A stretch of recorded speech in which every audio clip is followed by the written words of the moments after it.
But let's start the show because we're like, I feel like our mouths are gonna get dry. Why are you laughing like that? Because my mouth is low-key dry. Oh, excuse man. So can we start, Mob? Can we start? Ready? All right. I don't need to do a clap or anything like that. Oh, awesome. Welcome to the Sai Sessions podcast. My name is Sai Jones. We're back yet again with another show. I'm so excited today to present who I am being joined by. And as you can see, he's sitting over there. Don't freak out, by the way. Just because I'm looking at the camera doesn't mean you can look at it. You can stare at me. You can stare anywhere you want. No, it's okay. So, as you can see, sitting over there, and if you can recognize him, it's Jazzuelle, DJ, producer. Which one do I start with, producer or DJ?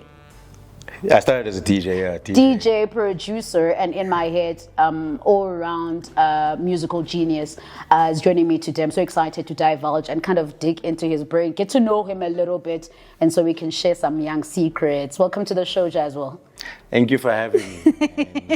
Thank you for having me. We've been planning this for a while. I know. So I'm so happy that we're actually... Wait, before I expose myself, I was about to ask, can you tell the audience how we've been planning this, our luck has just, because they won't believe me. We've been cancelling and changing the date, and remember recently I also fell down from my stairs. Yeah. Like I felt like something was saying, no man, delay, and I'm like, no, not this time. No. I was gonna kick you if you did that. Yeah, no, guys. Fear. I was like, no. This one is gonna kill me. Even if I don't have a leg when I come, I must come. I didn't know you were thinking about moving again. I was gonna kick you. Are you aware? I was gonna kick you. I thought about it when I was on the floor because I twisted. I felt myself twist a bit of my ankle. Yeah, I was like, and I had this sigh. I was on the floor and I'm sitting and I was just like, yeah, ne. And I was like, no, I'm not gonna cancel. I was like, it doesn't matter, man. I'll just pull in, Hallelujah. And it happened so, like, I don't fall from there, even when I'm tipsy. I've stayed there for 5 years. I've never fallen down. Were you wearing socks? I was, yes. Did you? Because socks are... Yeah, and the thing is, it's really dark around that time. I have to put on the light downstairs to see upstairs. And I wear glasses, so sometimes when it's dark, especially when it's dark, I can't see properly actually. So it might have been that because I was rushing as well because I was hungry, I wanted to eat. No, I'm not laughing because it's funny. I'm sorry. I'm not laughing because you fell. Sorry. No, like I really like, I can wake up at 5 and make a full course meal at 5. Not that I can, but I was about to ask. Yeah, I can't cook. No. We know that I can't cook, guys. No, people know that I share this in stories on Instagram that I'm blowing up stoves and whatnot. Like I'm always like, I feel like cooking is something that you have to have an aptitude for, or even just want to do. I just don't want to do it. Same. I just don't want to stand there and do it. Like I'm the type that I've learned that basmati, the rice, the Beyonce of rices. It's quicker than tastic rice, right? Yes. So I put tastic rice on purpose so that I don't have to stand in the kitchen. So I'll put it there and then I'll go chill upstairs on the table and work. And let it burn. And let it just because I'll give it like 30 minutes or 40 minutes and I'll just chill.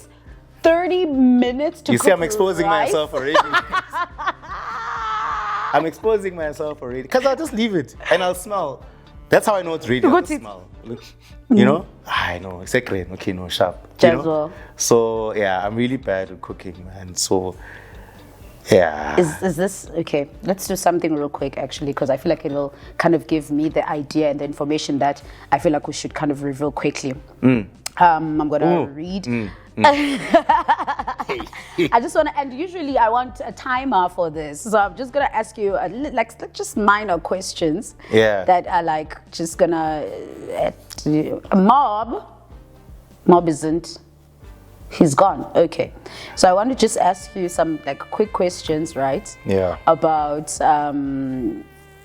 just to kind of get that out of the way. Since we mentioned the cooking things, I'm just like, oh, okay, this is a good time to kind of try and do this. Oh, wonder. It's not that bad. It's not that bad. I think it's gonna answer two crucial questions in this part where I've just been wondering. Well, I know the answers, but I'm sure maybe someone else might be wondering who's watching. I don't know. What's your favorite food? Steak. Oh, okay. Ndoda. Yeah. Ungumxhosa ne? Yeah. No, and what else? Antoine. Antswana. Yeah. Xhosa and Tswana. Yeah. Can I ask you something? Who do you feel has the more rules between Xhosa and Tswana people? Xhosa people. That's why we run away from them these days. Why? It's a universal thing between guys. I think whoever's seeing this probably agrees with me. Xhosa women are a handful. Like, I never believed it actually until I don't wanna say things, but until I discovered for myself, and it's not a bad thing, but it can be a bit over the top, like. The way you're looking at me, and I'm trying to choose my words carefully. Where should I look? I'm trying to choose my words carefully. No, like I feel like just because women are just, in my experience. Yeah, in your experience. I'm Xhosa, by the way. I'm pretty sure you know that. But yeah. Hence, I'm trying to watch what I'm saying. You will not offend me. So they just demanding, man, and it's just, and I don't know, like. But have you been with a Tswana woman? I've been with every culture, yeah, besides Zulu people. Hey, wait. Okay, I can't say I dated her. We just had a thing, but I've dated seriously Tswana women. My longest relationships was with the Tswana. Two, yeah. I only had 2 long relationships. Tswana and Xhosa. Basically the same time as well.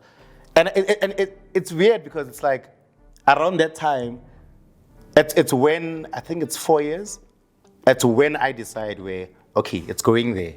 Via the yeah, okay. I don't go more than 3 or 4 years, which you shouldn't. Yeah, so for me, when I was considering those things, yeah. and things just it spiraled out of control. So that should get to my next question. Right now, are you single? I am, yeah. Okay. That one, no. I feel like people duck that question sometimes. No, not me. I'm confidently single. I would never lie about that. No, don't lie about that. No, that would be so you get people that will literally look at a camera or on radio, and I know. I think Natina has asked me that as well. Like last year when we did an interview for my album, and I ducked it because it was still a weird space for me. I didn't know what to say. Like a situationship. It wasn't confirmed yet. It was confirmed, but I just didn't expect that question as well. Like, come on now, why would you just? No, like it was like boys chatting. So like it's gonna be a boys chat. But I think I said I was as well. But now, yeah, no. Now single, no. No. Now, because now I've also healed from the situation and I've gotten over it. So it's something I can say, right, like just easily. It's not that hard to think about or anything. Okay. So single, not looking. Next. Wow, Jazz. Wow, what if umtu was trying to shoot their shot? And it's crazy because, hey man, I've tried a few things like recently, but I think it's just it's because of the relationships that I've had were quite hectic and they were long, and you kind of see what you don't like in people. And now when someone new comes, the moment I see just quite enough red flags for me, and we all do have red flags, but the moment I see certain things that I know that I can't live with, okay, I'm like, nah. This is not on my get to know you list, but what are the top 3 red flags for you? No, you see now. Like I'm curious. It's not, but like I'm curious now. Like what are, in general? I'll be honest, man. It's not something that I think about, like that I put like on a wall. So you can't say, oh no, definitely a deal breaker if she's not good at communicating. Deal breaker if she's not a good cook. No, I feel like those things are dynamic, man. Yeah. And I can't say. I feel like it boils down to one thing. And you're like, okay, this person has these flaws. Can I live with myself and this person and accept their flaws and move on? Great. Oh, look at you. Do you know what I mean? What do you mean? Oh, look at you. Do you know what I mean? Come on. Come on. So I think I'm like that, like because I also know that I'm not perfect as well. We always like to come to a situation and we want people to be perfect, and we forget that we also might not be perfect as well. We have these flaws that we don't even recognize, that someone else might be recognizing, might be going with the flow with what they see as well. You know? So now I'm like, when I meet someone, it's those things. Ngiyabona ukuthi, hey, kurong, but also can I accept this person and with their flaws and move on? Because I feel like that's the deal breaker. You're the begezeling type in a situation. You're not like us who are like, hey, guys, I can't. It's okay to begezela, honestly. It depends. If something is worth it. Good. If something is worth it for me, then I can fight for something. You can fight for something that I believe and sometimes people don't see something good in something. You have to, and that's wrong. But it's where there's a fine line of it being detrimental to your health when you're put in a position where you have to convince someone to see the value of something. True. You know? Because I feel like that's dangerous territory. That is. The moment you're starting to convince someone of your worth when you're together, you're putting yourself in a situation where, hey, someone can see that they've got one up on you and they can use that against you to control you, to abuse you, to do a lot of things, to disregard who you are. Do you know what I mean? So it's hence I said these are not things that I realized overnight. They are things that I realized over dating for more than 10 years and in serious relationships, and and being the sucker for love, man, and just being a realist as well. Where you can fall in love and want all these amazing things when you with someone, but it can also just collapse badly, and you can spend years fixing yourself up, and which is it happens. It's a risk like anything else that's worth it in life. Everything is a risk, you know what I mean? So, you know what I mean? That was actually a great answer. I'm not gonna lie to you. Really? Yeah, that was a great answer. It goes to show that like you're open-minded. And like you said, you're a sucker for love. Now you're breaking people's hearts who are just listening to you, and she's probably like, hey, I could shoot my shot there, but he said he's not mingling. He's not looking. I'll be honest, I don't even consciously do it. Like, who would say, hey, I'm looking. If it happens, it happens. If it happens, yeah. If it happens, it happens. If it happens, it happens. I've never been someone that, hey, now I'm looking for this. Hey, now I'm doing this. I like the magic of just uncertainty sometimes. Magic. Where it just clicks. What's going on? And you don't even know what's going on, but it's just there. What are you supposed to do? So I feel like No. So, do you understand? Like, well, I need to pretend. Well, not pretend. Like, I need to not act like we don't have these conversations sometimes. Yeah. We talk about this all the time, guys. We talk about this all the time. But now I can't. Like, I need to pretend for the sake of letting someone who's doesn't know you and is trying to get to know you on a personal level. Yeah, exactly. Now I need to kind of like act like I don't know some of the things you're talking about. I need to act like for instance, I literally have what's your star sign on my list to get to know. I know your star sign. Yeah. But obviously they don't know your star sign. Yeah. You get me? So like, and I was about to say, you're speaking like how I've observed Aquarians speak. Oh yeah? Yeah, 100%. Like 100%. Aquarians are romantics. They are romantics. Yeah. They're romantics. They romanticize, and so it's a good and a bad thing in my opinion. There's definitely there's a hey man, it's a 50-50. It's a gamble. It's a gamble. I feel like it's a gamble because we can live in our heads. That's exactly. That's an Aquarian I know. I thing. live in my head. That's an Aquarian thing. I live in my head. Sometimes I can confuse women as well. That most women and for me it actually, and I hope the person doesn't see it as well. But there's someone I was talking to, and I remember they were like, "Yo, I don't get you," and I whatnot, and I didn't feel bad about it because I know who I am. Do you know what I mean? I really, really know who I am. Which is important. I spend a lot of time by myself, and I cannot apologize by the way I think. It's not really how most men think, and it bothered this person. Would say, why aren't you talking like this at this stage in our conversation? Why aren't you responding like this? Why aren't you and why are you so deep when you speak? Why do you like explaining yourself? For me, that was Shuguti no. Shukuthi me and you. yeah. That makes sense. That's my okay. Yeah, because I cannot be with someone that is committed to misunderstanding. Shoot. And do you know what I mean? Committed to misunderstanding. Yo. I've never thought about that. Damn. And some people I feel like I was in a subconsciously. relationship with someone who was committed to Yeah, misunderstanding. no matter what you do, it just doesn't do anything. And some people don't. Some people do it without even realizing that they're doing it. You know. And like I said, like even with the person I was talking to, man, like I'm the one that said, "Hey, skachaha, like relax. Let's be patient. There's no." That's man. Yeah, we're not chasing anything. Like relax. But then after a time, I was like, you know what? I can't keep repeating the same thing, man. Like I was like, it's okay. Like, and I just go back to my music. Hence, like I'm not dependent on these things. They used to. I think before I turned 30. It used to. Why are you laughing? Because I think people who say stuff like that make themselves sound so old. And No.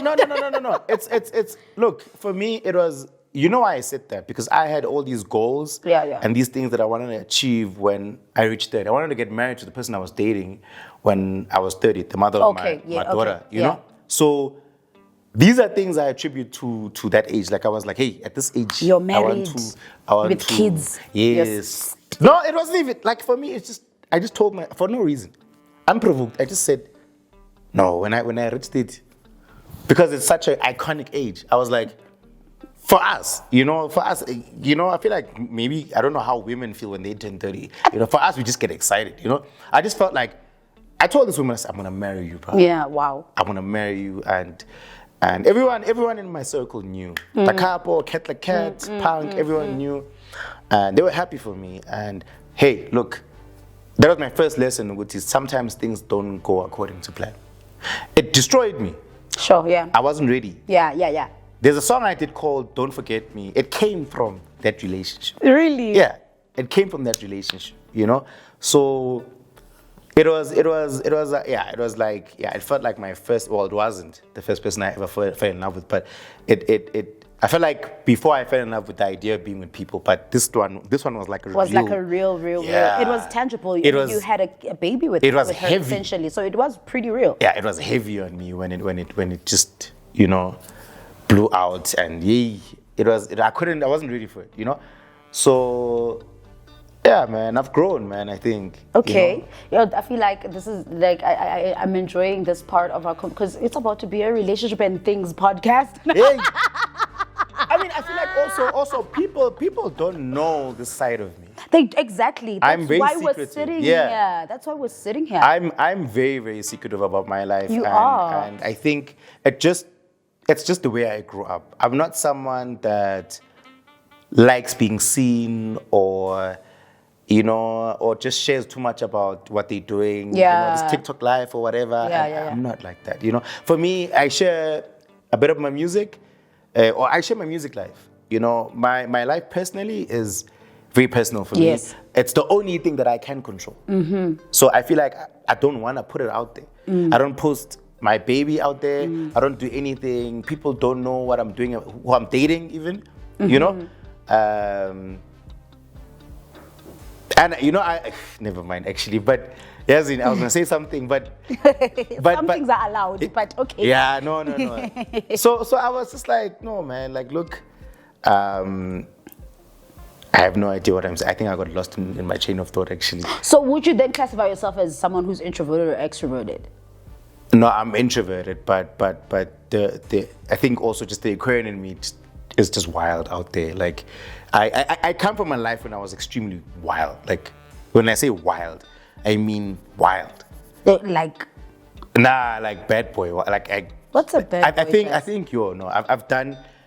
I haven't done it all, but I've done crazy things in my life. Man. Drugs, if I mention drugs. I'm not even answering that. I'm not getting into that conversation. Don't answer that. I'm not getting into that conversation.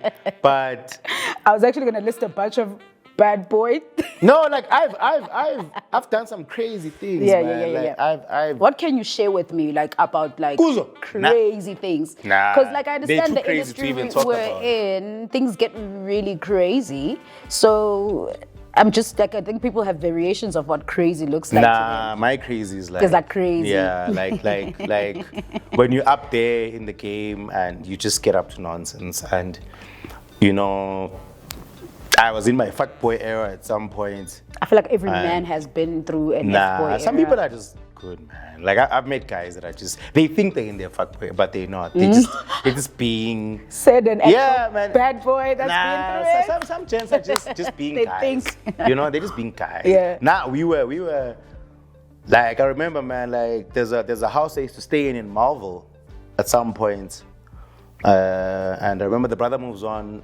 Some of the band members were staying there as well. Yeah. So just artists and we're feeding off each other. That's where I actually did my first album as well. Okay. Which was probably my best album. A lot of people would agree as well. That's interesting information. And and we were crazy, man. I remember we used to have this thing. One of the guys is the drummer of Okay Malumku Cats. And that's how I met him as well. We used to have a morning bang, and there used to be tons of girls every weekend. And we were stressing the people we were dating, man. Like we were stressing them. That's how I stressed the mother of my daughter actually as well. Like I was so bad. No, like bad. I just didn't. I don't know why I was like that. Like I was just like that. You weren't you young? And I was young, but at the same time, I can't make excuses for that. You know, That's I was just bad, man. And I'm so happy that I grew out of that phase. You know, I grew out of it and I moved like just close to town. And I just moved to somewhere where it's more quiet. And I hated it for the first 2 years. But after some time, I got used to it, and I was more I could focus on my career more. But you know what? Sometimes these things chase you, man. Like I feel like even where I stay, it knocks. Trouble knocks. You know, I feel like the devil likes to come and knock on my door. Even the Bible literally says, resist the devil. Because resist and he shall flee. Because he comes. And he comes. No, in my life, when I tell myself, okay, bottle of wine, I'm going to play my games. I think most people know, but because I share this a lot on my stories. Share a lot on your I'm stories. a gamer, yeah. So, but it's my wine or my beers, my PS5, I'm chilled. Or the studio, you know? Or I alternate between studio, if I get bored, a game. If I get bored, back to the studio, you know? But then there's that thing, man, that itch. Which one? That says, it's like the streets are calling you or what? That person that I was, it itches at the back. Like itchy. Yeah, put this mask away now. Let's go. Not the mask. Itchy, let's go back to how we were. We miss you. Ish. And you know, I'll take a shower and, you know, change the tone when I talk to the boys. Nippy chance.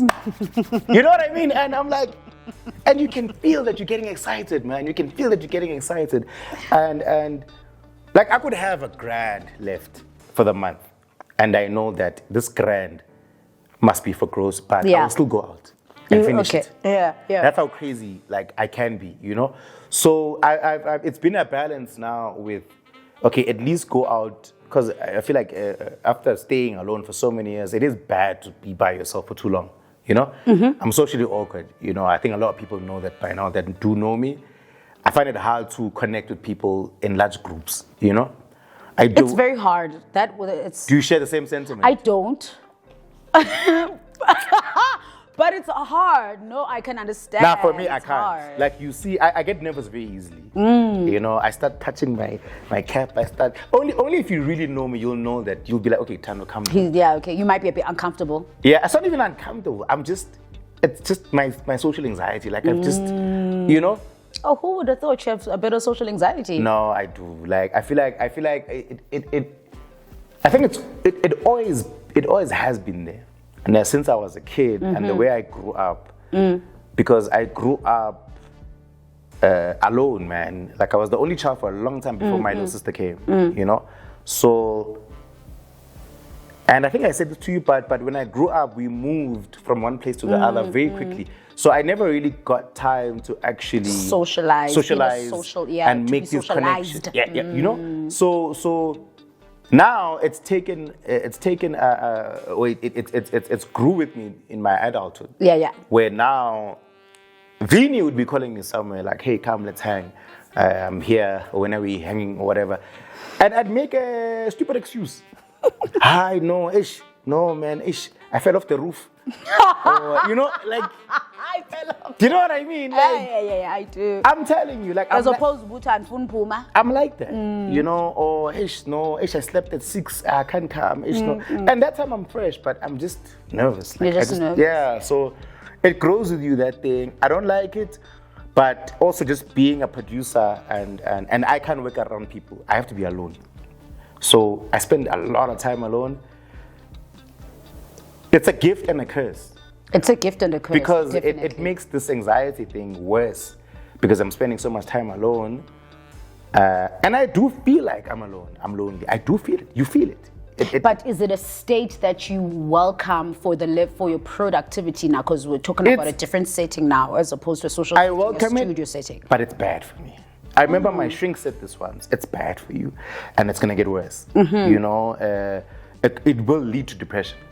You cannot spend that much time in isolation. It's not good for your brain. We were not meant to do that. Yeah, as we're human meant to beings. socialize. That's true. So where I stay, I live next to restaurants. So I try to just, when I feel like the walls are caving in sometimes, I just go to the bar and have these not the pack, but the bar. I'm joking. Like you, like you.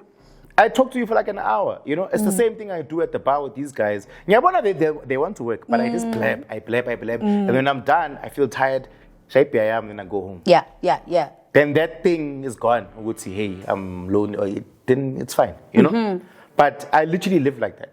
I just go out for a bit, see people. Sometimes I'm shocked to see people. I'm like, wow, because I've been chilling at home. Not to even ask this as well. It's like, dude, I don't see you anywhere in the industry. I don't see you there. Like, I'm like, dude, I like to be home. Like, not that I even like, but it's second to none. Like, it's just something that I do naturally, and I don't feel like there's anything wrong with it. Even the relationship I was in, most of the time, me and this person were always we're indoors. We never really liked being out, and that's why we actually. I think Iena, she was an extrovert. I think. Because she had a social life, a big one.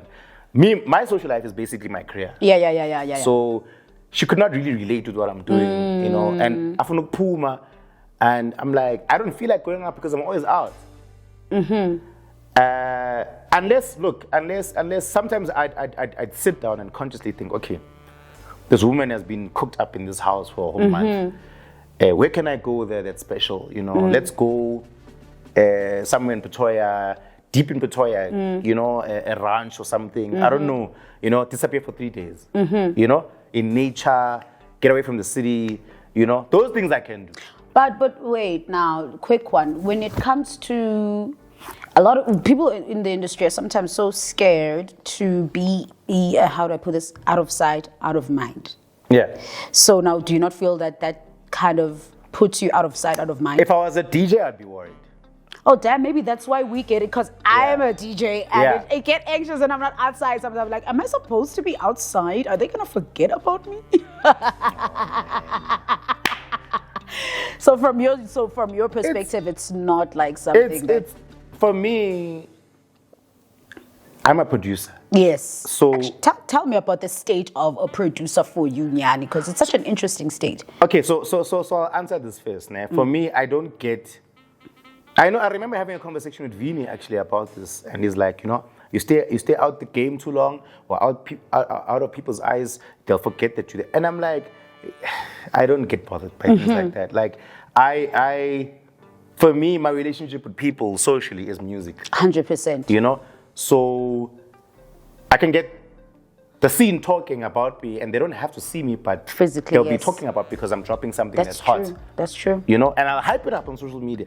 They'll talk and they'll talk and they'll talk and they'll talk. And especially when I drop music, it's like this, now I can worry about my life. Now they can, they can feast on this for they can keep themselves busy. Yeah, and that's how much I just don't like being around people. Like, I really sigh deeply because I'm like, okay, now I can be left alone for a bit. I can play my games, do my things, and and that's just I'm not sure if it's toxic, but it's just the place I am in the industry. It's interesting for you to say that simply because, like I said, people worry about out of sight, out of mind. Right? Yeah. But at the same time now, a lot of producers feel the need to be DJs and to be performers because why, actually? I mean, look, I started as a DJ. I started playing, I think it was 2007 or 8, and I only started producing around 2010 or 11. That's when I actually had my first release as well. And it became, there was no, I don't know, man, like because I started as a DJ, so I can't really say producers that want to become, I know producers that are not DJs. That's my point. And so some of them, most of them have 9-to-5 jobs. Yeah. Because especially in this economy, it's extremely difficult to survive if you're not making a certain amount of money. It's extremely stressful, and it's not for everyone. You literally have to have a job to think clearly, and I have no idea how I've survived it. I mean, Same. look, when I moved to Joburg, I tried to have a job. I tried to have a job, but just the prospect of me cleaning people's tables in GI didn't sit well. I was like, not to shit on waiters or anything. What jobs were you looking at when you entered here? Anything. Okay, just a job. Yeah, it was just I needed to just get by. To get by. I wasn't to make eating, an income. I was eating. I remember a friend of mine, Just Native. Oof, I thought I was gonna forget his name. I thought I was gonna forget his name. He was gonna kill me. But hello. But Just Native. Do you know him? Yes. Just Native. Back in the day, I think it was 2014 or 15. He paid my rent at some point, and it was before that, man. It was before that. He paid my rent, and because I was starving, man. I was telling this guy, I was like, bro, I haven't eaten since Sunday. It's Wednesday and I haven't eaten. Okay. Yes, my lips were bleeding. Okay. And my mom's like, nah, you chose this, buddy. You chose this. Not your mom. Yeah, my mom's like, you chose this. And I don't know anyone in Joburg. So I was like, and I can't just go and say, hey, Vini, I'm hungry, man. Give me people are, I don't, it's just things you just can't do. So I was just like, hey, man, the heck am I going to do now, man? Like, because I'm struggling, and I told this guy, sometimes you have silent angels, man, That's true. That there are people that have always been in my life that,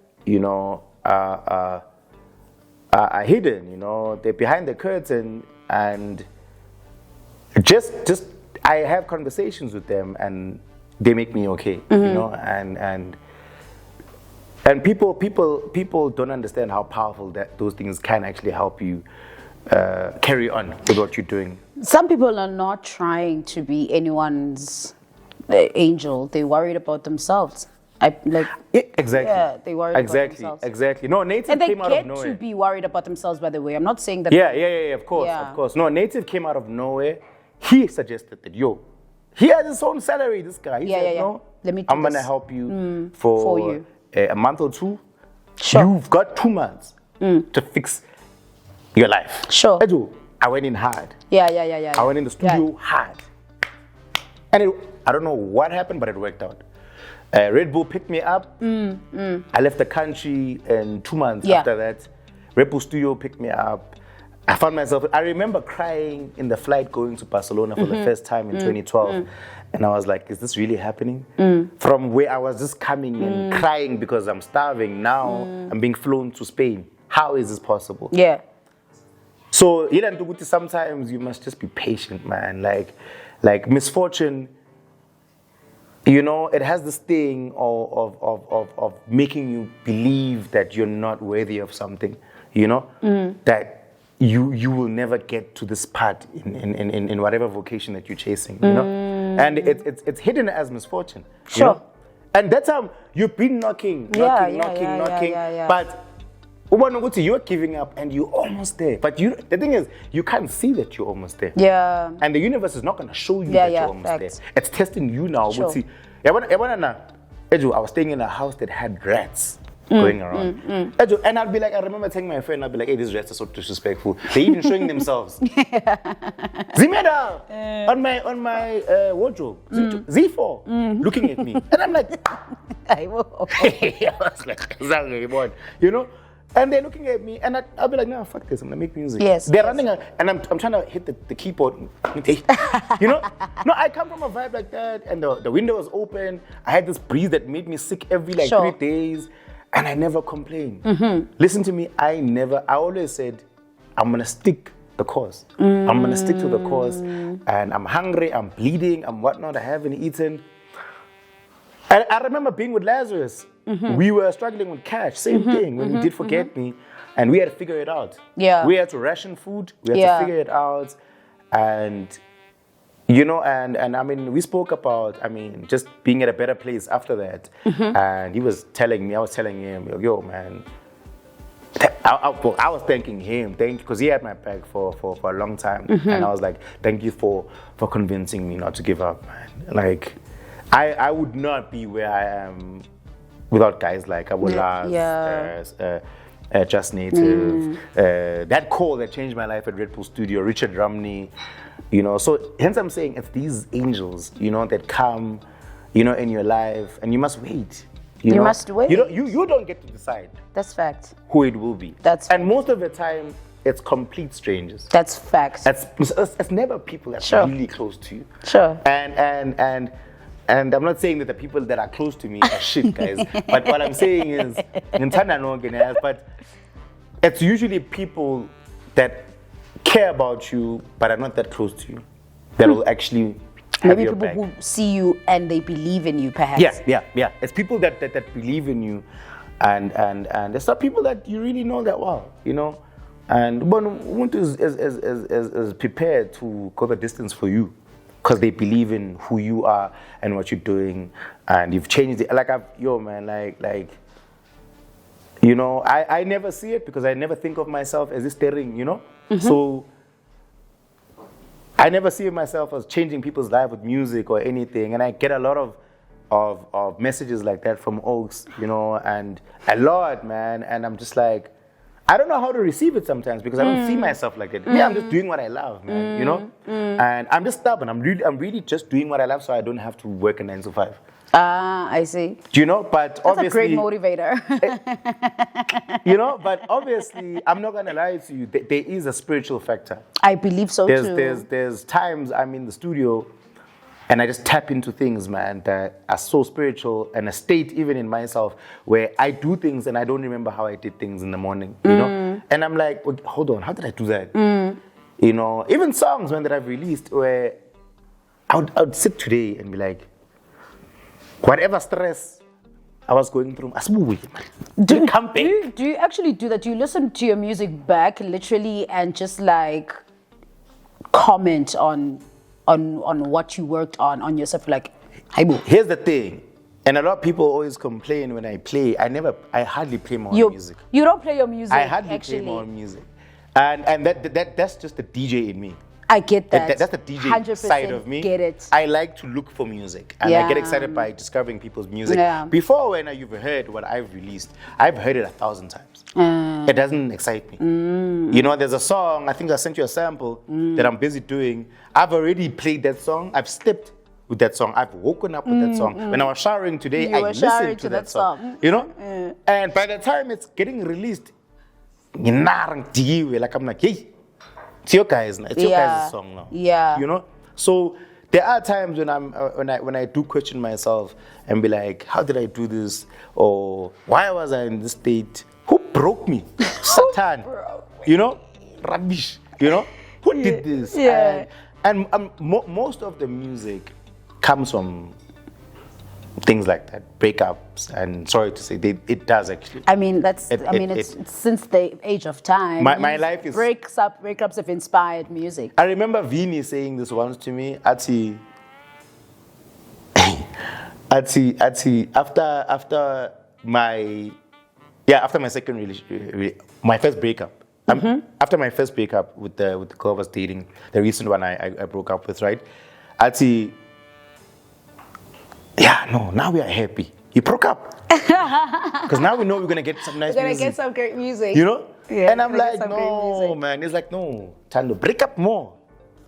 Use that energy for the music, and it works, man. I'm not gonna lie to you because the heartache works. It works and it doesn't. Because Give me a reference of which album of yours you did in a breakup. All and of what them. you did in a all of them. happy. All of them. The first one, You the break up second kid. one, the third one, the fourth one, the fifth one, the sixth one. Now I'm doing the seventh. And I mean, it doesn't really make sense, but because I broke up with her quite a while ago, I think right now it's more of a, I'm done with this moment. And I can't wait, actually. Now we're in a happy space. That's kwatile. Let me be myself again. I can't wait. I'm not gonna lie, because now that I know that, and I guess you've shared, Uti, most of these albums were made under a breakup. They were. Especially the earlier ones were intense. I remember the first song on the first album. I featured Tandinduli, and it was. I remember telling her in the studio, Mati, listen. Pretend like ulahliwe nje. But pretend like you're in the process of ulahla, and we'll call the song If You Leave. We finished that song in like 30 minutes. Yeah. She already knew the assignment. She said, got you. And she just played the keys. Yeah. I was moving, twisting things, and she was just singing along, and it's such a sad song. And it was like, and that was before my first breakup with the baby mama. I did that during the happenings, because I could see that, sometimes you can see when it's about to fall apart, With the breakup? Yeah, I saw it. I was like, the relationship, brother. Yeah, I saw it. I was like, yeah, this is ending. How? Why? But let's make music. Let's maximize, make lemons out of lemonade. Exactly. Let's make sense of it. And I cannot believe that. Now that I know this information, I'm gonna go back. Hey, they are deep. You'll be depressed. They are deep. No, but that's the funny thing. I remember just after you dropped Enigma, I listened to it and I was like, Nancy album, guys, literally massaging my mind. Literally. I just listened to it laying on the bed, just like, literally, I was laying on the bed, looking up. I was like, oh my goodness. And Enigma wasn't really a breakup album. What was it? No, Enigma was just... No. Enigma was just me in the scene and how... Because even the word Enigma, something that's hard to understand, and mysterious. It was basically just me, It was my place in the scene, and I feel like it was also just my mental health also deteriorating a bit, and spending a long time and long periods alone, and how I just felt like I'm being misunderstood, even when I tried to be social with people. Okay. And it was more about me than but it wasn't that heavy on the heart. Were you making it to calm your mind down? Yeah, it was basically that's just... how I felt when I it was basically just something that I had to do an album. And I just thought of a situation that I'm in, and I was like, because even some of the songs on the album, even this album this year, I write the song names before I make the music. That is interesting to know. Yeah. So I've got this whole checklist already. So I have a song name, and I'm like, okay, let's say I don't know. The thing is, I can be so creative, man. So I'll have a song name, and I'll be like, okay, if this name or whatever we're talking about in this song, the name basically, how would I put music to this? Like for instance, let me check. For instance, I'm here to listen and enjoy. If I still have this, actually. Are you looking for like a title? It's so, yeah, I basically write 12 songs. You write the names first, and then you kind of like link them to a song. Yeah. It's almost like a movie, man. It's almost like a movie where I'm just like, okay, if I say maybe even Enigma, what would sound Like an Enigma. Do you get me? So if you listen to the song Enigma with Buddy Nice, it's very dark. You know, it's very, you know, it's very contemplative. You know, it's yeah, man. So that's how I think when I make music. I don't just sit and say, hey, now I'm making music. I know my process is very. Sometimes I have to look. Do you have a process? Yeah, sometimes I have to look at a. Back in the day, I was very dramatic, you know. So I would look at a painting. I did a song called "The Birth of Venus." "Birth of Venus" is a painting by an Italian painter called, I forgot. It was a long time ago, but it basically depicts. I think it's Aphrodite. Okay. Coming out of the water, and meeting her servants. Okay. So it's a very famous painting in Europe, and basically when I saw that painting, I said if I could put music to that, oh wow, I'm gonna make music, and I called it "The Birth of Venus." Sure. And there's another one I called Cubism, which is based on a form of design or painting called Cubism as well. And I'm like, okay, if I could think of design or a painting called Cubism, how would I put music onto that? So that's literally how I, you know. That's interesting. It's so reversed. I know. Yeah. So reversed. I find I make music easier when I do that. I can't just say, ish, yes. Let me make music. No. Yeah, so that's what I'm thinking. No, So I can't. Even my song names, man. You'll never see me making a song called "I Miss You" or "Until We Hug Again" or "Until the Sunrise" or you know, ish. You know, "I Miss Your Embrace." Of course. No. I'm not that cheesy. Like.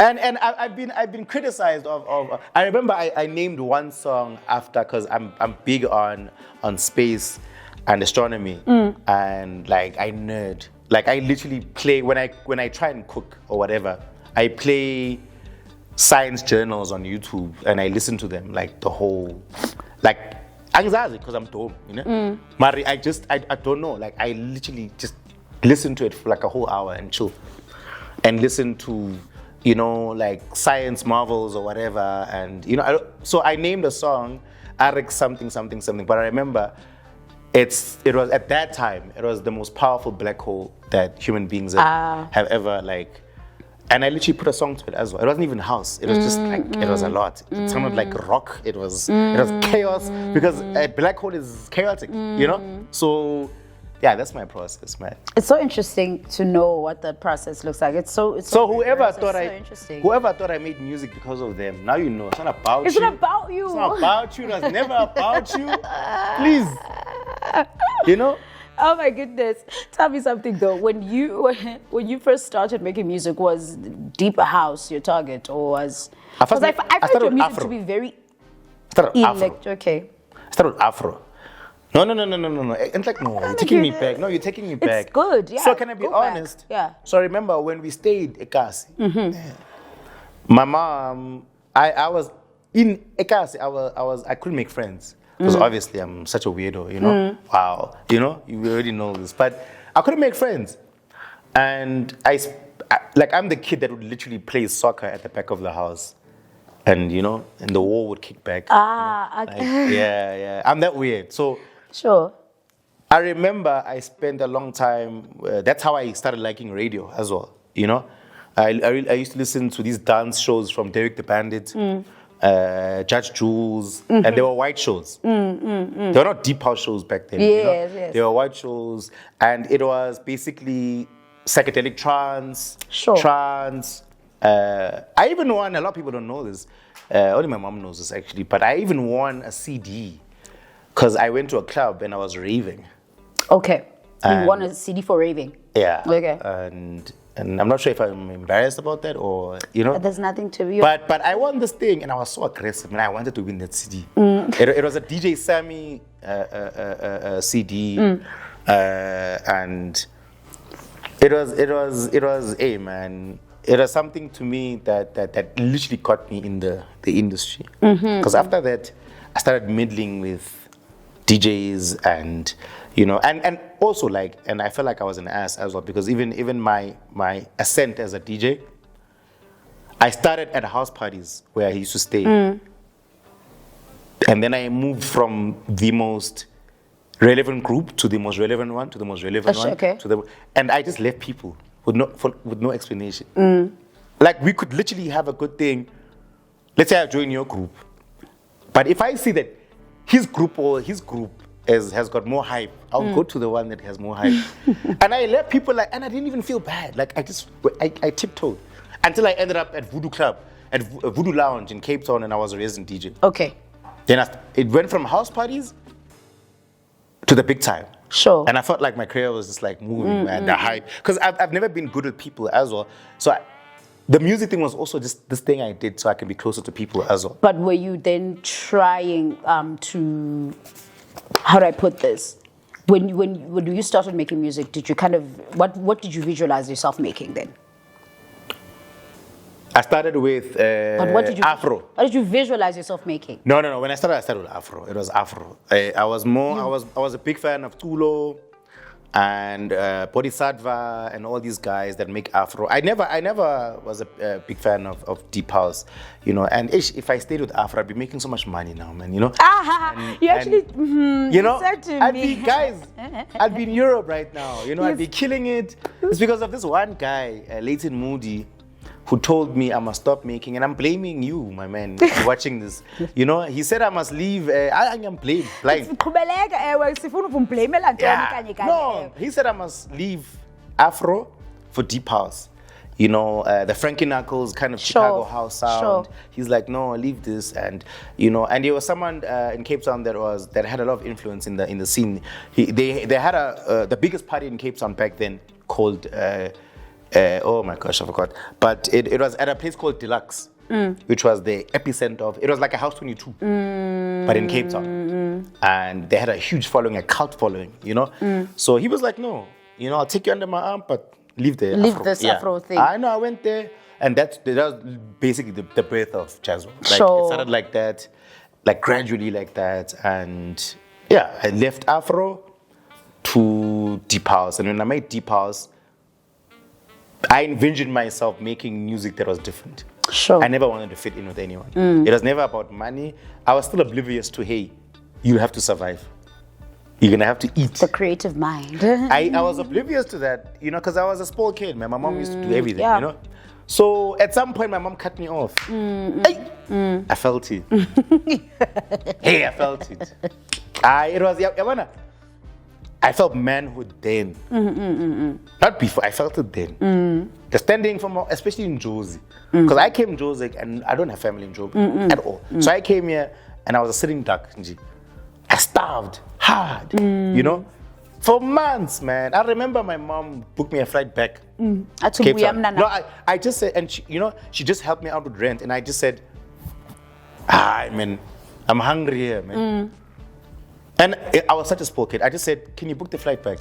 And she just paid the rent, I think a month before. No, days before. Ati, okay. And for her, she's also happy because maybe I'm in her mind, maybe I made a mistake by choosing music. Sure, I'll go back to varsity, listen, when the Joburg bug bites you. I literally lasted 2 weeks in Cape Town. She was even getting worried because I wasn't talking, I wasn't eating. I was just sitting outside the door. I wasn't begging because it was not close in Cape Town.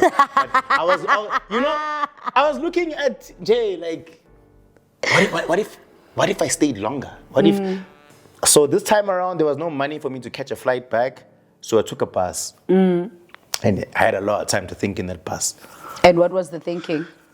But I remember when she let me go in that bus, she was shaking because I feel like she knew I wasn't going to come back this time. This time, I had that look in my face. And when I want something, I get it. When I'm determined, And she let me go. I remember she embarrassed me because she kissed me in front of everyone. There was these hot girls there. And then she's like, "Can I kiss?" And I was like, and I was like, And they were laughing at the back. And I remember, hey man, have I passed? And it was the longest trip I've ever been in a bus as well, So then, yeah. I had a lot of time to think. And when I saw, it was, I was like, yeah, man, back here again. I'm ready to You're struggle. ready to. I'm ready you're to ready to starve. struggle for the thing you love. Exactly, and I stuck it out. Like hence I told you. It's great that you stuck it out. A lot of people, I know 90% of people don't. I'm not gonna lie to you. And sometimes it's a smart decision. You need to carry it if you know that there's something different, and you've got an edge over a lot of people. Because the scene is there's too much going on. There's too much. There's too many artists. Everyone can DJ in 2 weeks. Yeah, now. that's true. What makes you different? With me, it's like I know how I play, but it was the music. That was my unique selling point. My music was, I make music and I strive to be different. That was my USP. I was like, okay, how am I gonna edge this to stand out? And I came in the scene and I came with a sound that people didn't even know what was going on. Yeah. What's this? So now what's going on in your mind then, like about your music? Because I remember you told me you're trying to leave the deep house scene or something like that. Young exposure, man. I'm sorry. So like what's on your mind? Because it's also not like it's not like you specifically do deep house. It's just that because we're boxy in South Africa, we had to box you under deep house because your music sounds a lot like electronic type. I mean, it's deep house. Okay, I'll be honest. It's deep house. Okay, you classify it as deep house. It's deep house. It's. I think maybe there's two certain sounds in South Africa. There's soulful house and there's deep house. It's feel good though. So soulful house is very different than the music me, Abo Chronicle Deep, Abo Latik, and whatnot make. It's changed than the music I was doing, let's say in 2015, which was more organic. Sure. But I've also had to change with the times as well and make my sound more electronic than it was. No, the thing is, it's all electronic music in the first place. Exactly, it is electronic music. It is actually electronic music. Even the most soulful house is electronic music. But I feel like at the moment we're at a point where we're borrowing. Am I answering your question actually? I'm waiting to see if you are. Because you know me, I'm waiting to see. If you don't, I'm gonna come back. No, because look, man, like I feel like we change over time, and we're supposed to. You're not. If you're an artist and you do the same thing over and over, you're doing yourself a disservice. But now this is okay. So because now I'm trying to think back. You did say you started with Afro, and I'm not saying also Afro would for you be such an easy thing to get into. Yeah, no. So I started Afro. Are you going there now? Are you going there or? So okay, look. Or what? When I sat and looked at myself in the mirror, I said, "What have I done? Have I done everything that I wanted to when I started this?" And I realized I have. In deep house in South Africa, I've hit the ceiling, What the heck do you do when you hit the ceiling? You've released, 6 albums now? You've featured everyone, literally everyone that's big in the scene in the albums.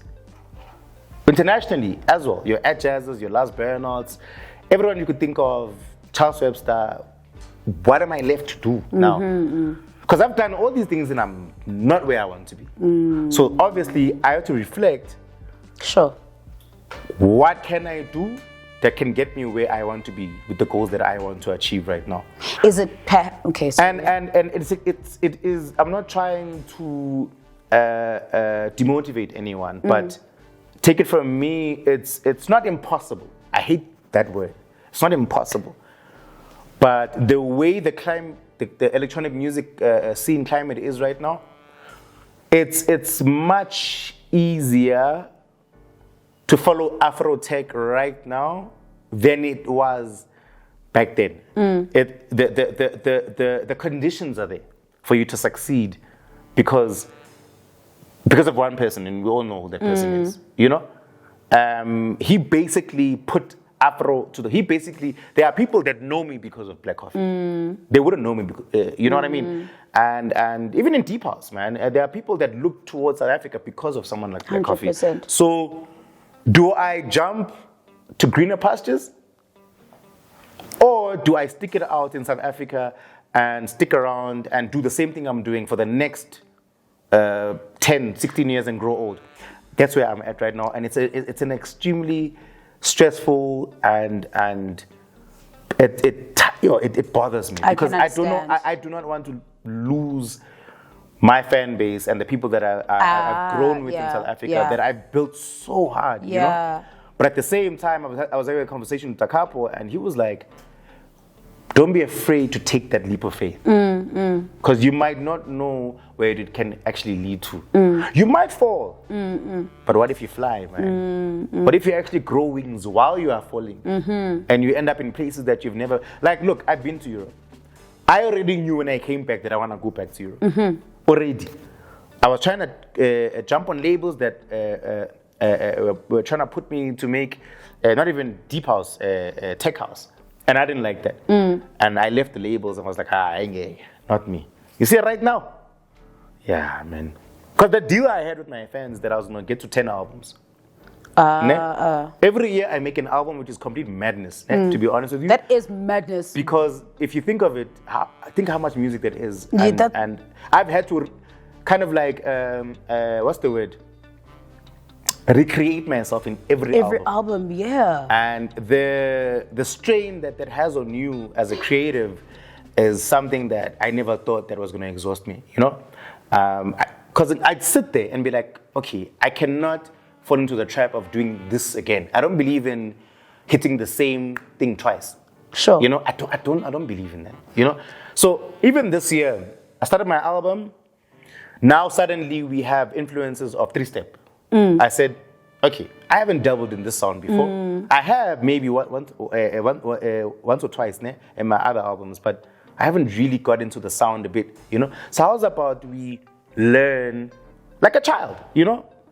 Get excited, learn, watch some tutorials, incorporate that into my sound for this new album. It'll give them another shade of myself.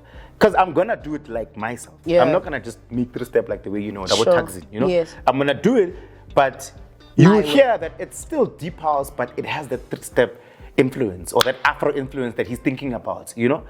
So I understand what you're talking about. Yeah, but to answer your question, this might be the last deep house album ever that I'm doing. I feel like it's time. I've given it my all. I've put a lot of guys on in the scene. I featured a lot, because before it was all about featuring international guys, you know? But there's a time where I got in the scene and I was like, what am I doing for the industry? Is there a difference that I'm bringing into the industry? You know, and I had to look at myself and be like, okay, you know what? There are guys out there that wish they were where I am in the scene. They were at a place that I was, like in that dirty house I was staying in back in Jersey, you know? Maybe if I featured them or whatnot, whereas they might already be destined for amazing things, but I could actually jumpstart. They are set. That for the you know, for them. So if I can do that for a few people, every time when I make an album, you know, where people are not giving them a chance, I feel good about myself. I love that. So this year I might not do something like that. I don't know where I am right now. I am featuring a few guys: Earful Soul, Deep Essentials, At Jazz, but I still haven't decided what I really want to do. With that, okay. You know? But like you said, you have time with this album to figure what the next step, because you did say, Guti, this essentially may just be your last deep. It is. There's no me. Let me ask you something, look, though. Sorry to pick you, but it is, I started the year releasing Afro on a few big labels. And when I look, I'm someone that looks at numbers, you know? When me and my manager went and we were on Skype, and they get scientific about this. And they're like, these are your numbers, this is your target audience, and look at what happens when it's Afro on this label. This is you release this song in Feb, and it is the most streamed song in your Spotify. We're not going to say anything else. The numbers speak for themselves. Sometimes you must just, you know, if you look at something and you see that it's working, you know, it's just. You'd be stupid to ignore it. Yeah, man. And I don't want to grow old in South Africa and do the same thing. And there's nothing. I'm not saying, hey, there are people there that are doing it and it's wrong. But I do not want to play the same shows over and over and call it success. You did say, Koti, you feel like you've reached your ceiling in South Africa. There's nothing else I can do. But my thing now is that, is it perhaps the climate of the deep house music scene in South Africa where you feel like you've reached the ceiling? Perhaps could it not be a climate of a different country's climate? Here I just feel like I've done enough. In here, you feel like you definitely, I definitely agree. I can't do anything So what else. I'm saying, it's still, what I'm asking is, do you feel like in terms of, you've reached how do I put this? You've reached the ceiling of the genre itself, perhaps that you feel like you might need to shift into another genre. Perhaps in Mklambi, another country would be a completely different conversation. If I did, like for instance, when I was living in Berlin, like I was staying with my agent and he said straight up in my face that this sound is not going to work. Okay. You can keep the slow BPM or whatever, 115, 112, but it's gonna have to have influences of maybe some melodic techno or something, you know. Kaloku bayajiva kaloku wela cha, You know? and they're on drugs, so they need So- something so- that's like, no, they take recreational, so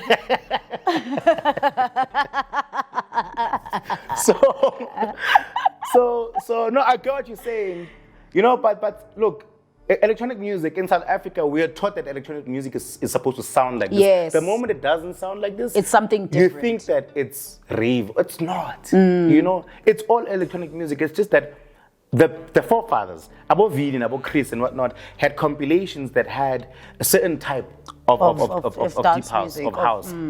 And we grew to think that that is the only type of electronic music. And if you do anything that's a bit loud or it's for white people, or it doesn't work like it's not like that.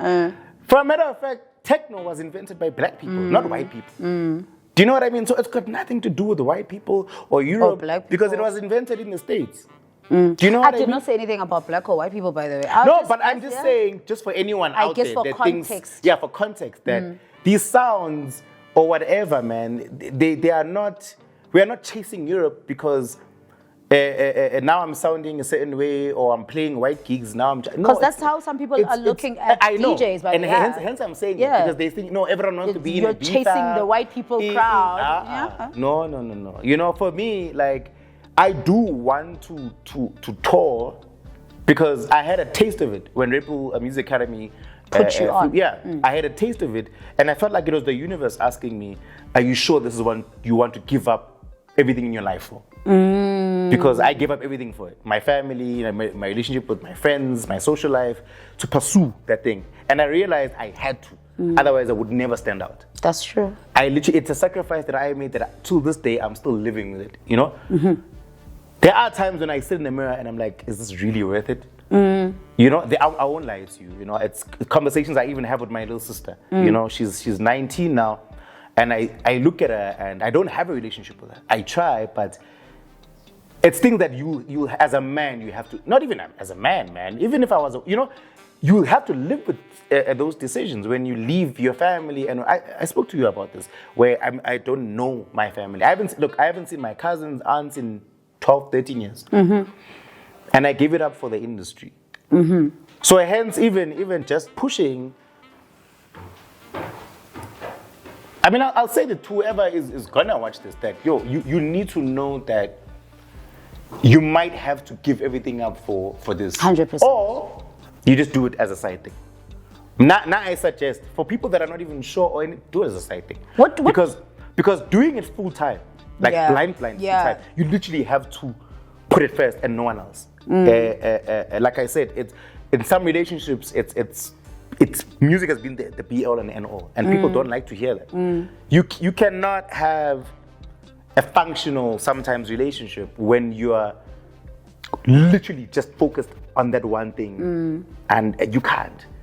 You know, it's better if just do it, have your job, and have time for your relationship and everything, because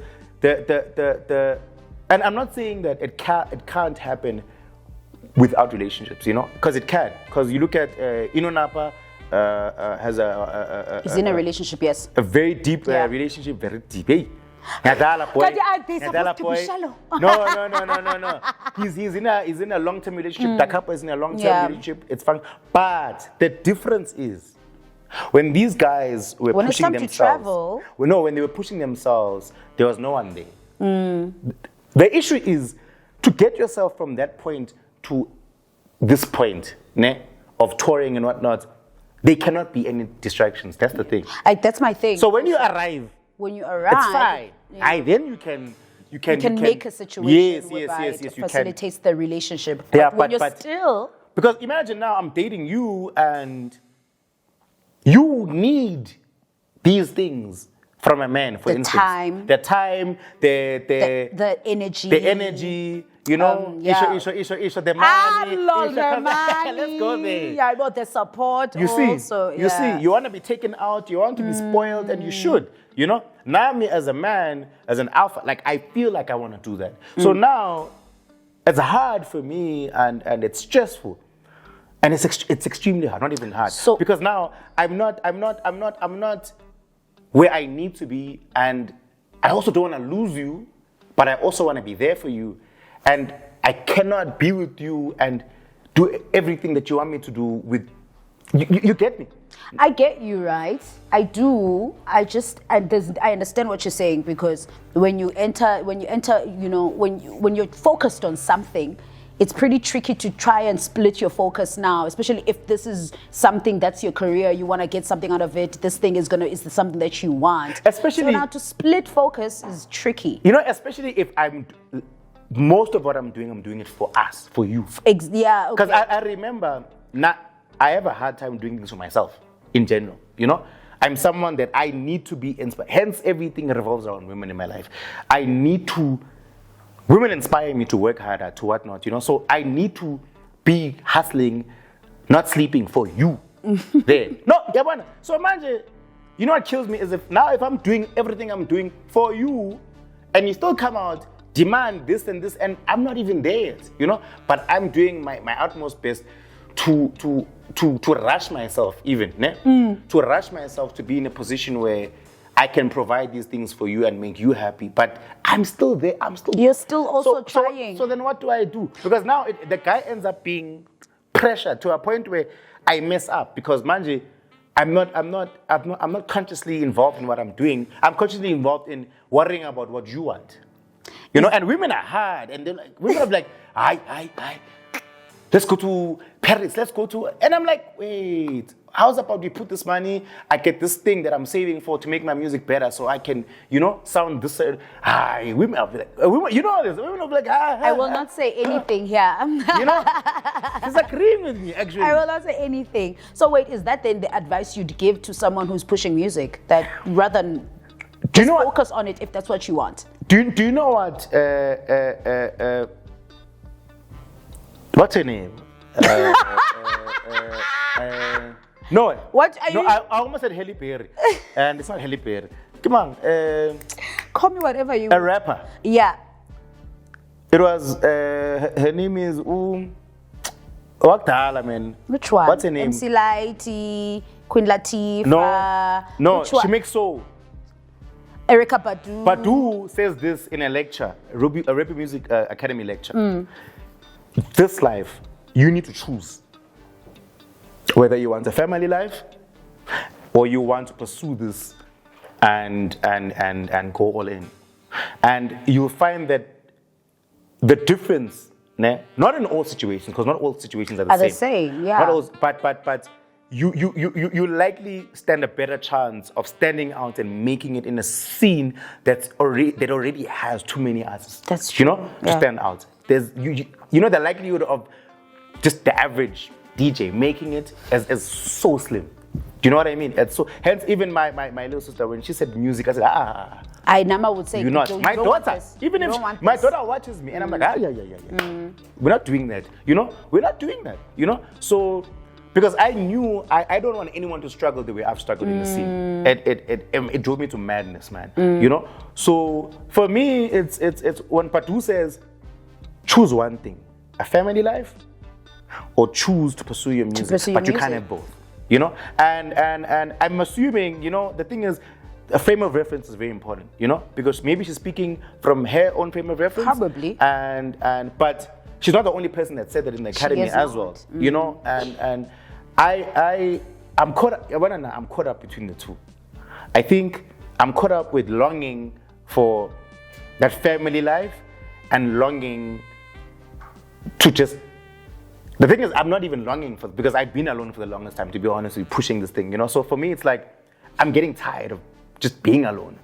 But you can't have both, though. You can't have both. Especially someone in your position, by the way. You need to choose one for a little bit and then go with, I choose music. Choose music, Chad. Choose music for a little bit and then. You can't, you know, and there was someone even ready for me, and they wanted marriage, they wanted whatnot. I hope they don't watch this as well, because they might, because they're curious about what you're up to. and this person was ready, man, and she was really, really amazing. I'm not gonna lie to you, really amazing. I was getting with 3 making dinner, you know. I was like, and me, I love food, man. I was like, hey, man, what's going on, man? Yeah, man. I was like, hey, I'm itching here, man. You know, so I was really excited, but then it hits me at the middle of the night when I'm alone. It hits me, the reality that you are this person. Also, you are chasing this. Also, when you're sitting and working literally in the studio for long hours of the night. Yeah, it hits me, and it comes like a huge sadness, man, because I'm like, I can't let this carry on, you know. And especially the way this person wanted to date me, I just felt like it wouldn't work. It's not. I don't know. It just. Hey, this is. It's a session, relationship session. No, but you understand. Like the thing is. No, I understand. So I understand. I chose my music. You chose your music. And I never even explained to the girl.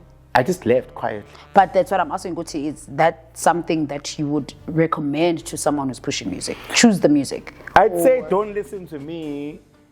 Just find your own way. Find your own way. I'd say find your own way.